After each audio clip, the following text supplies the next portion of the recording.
11-ші Қараукелді орта мектебінің 9-ші Ә сынып оқушысы Кенжебай Қызжасымен бұқар жырау «Ай, Абылай, Абылай».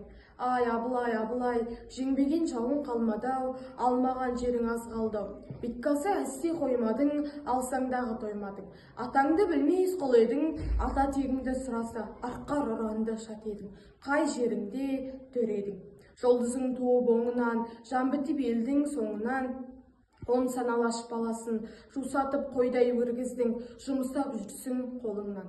Ай, Абылай, Абылай, 11 ғана жасыңда әншейін ағыл едің.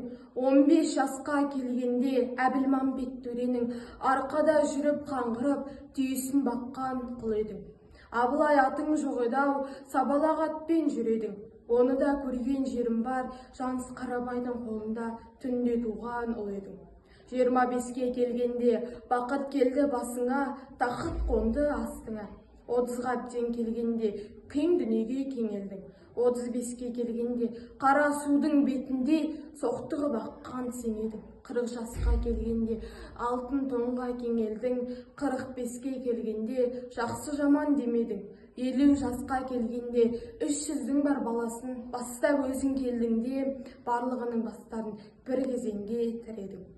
60 жасқа келгенде жақсы болсаң толарсың, жаман болсаң маужырап, жүнжіп барып соларсың.